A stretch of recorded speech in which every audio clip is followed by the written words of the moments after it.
สบายดีท่านผู้ชมที่เคารพมื้อนี้ข้าพเจ้า Galaxy News มีข่าวจะมารายงาน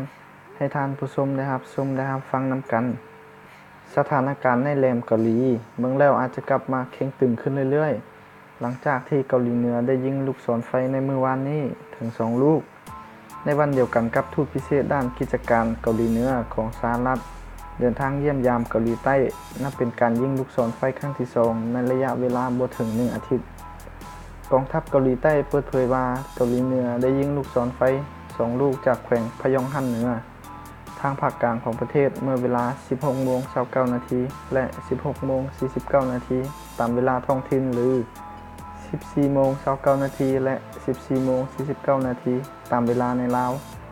โดยถูกยิงขึ้นไปสูงจากพื้นโลก50 กิโลเมตรลูกหนึ่งตกห่างออกไป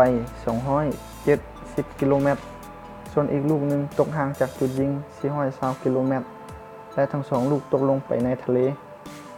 แขวงพยองฮั่นเหนือซึ่งห่างจากนครเพียงยางประมาณ75 กิโลเมตรเป็นที่ตั้งของฐานทดสอบลูกศรไฟซิโนรีซึ่งมีลูกศรไฟพิสัยกลางรุ่นโนดอง1ประจำการอยู่กองทัพเกาหลีใต้บอกว่าขณะนี้ทางกองทัพกำลังเฝ้าระวังสถานการณ์บริเวณแหลมเกาหลีอย่างใกล้ชิดและกำลังร่วมมือกับสหรัฐค้นหารายละเอียดเพิ่มเติมเกี่ยวกับชนิดของลูกศรไฟด้านทำเนียบประธานาธิบดีเกาหลีใต้ออกแถลงการว่ารู้สึกวิตกกังวลอย่างยิ่งและการยิงลูกศรไฟบ่ได้ช่วยให้ความสัมพันธ์ระหว่างสองเกาหลีดีขึ้น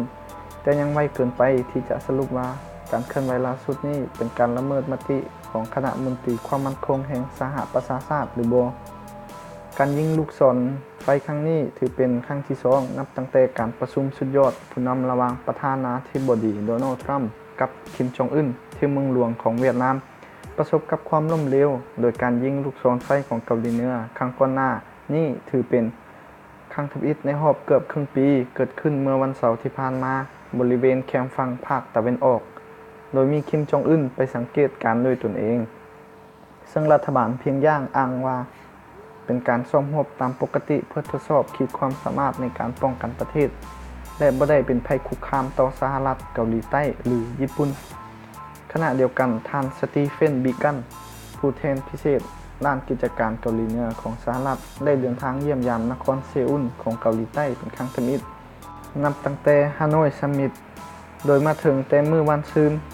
โดยเมื่อวานได้พบปะหารือกับท่านลีดูฮุนผู้แทนพิเศษของทางรัฐบาลเซอุลและเราจะเข้าพบกับรัฐมนตรีต่างประเทศและรัฐมนตรีกระทรวงโหราศาสตร์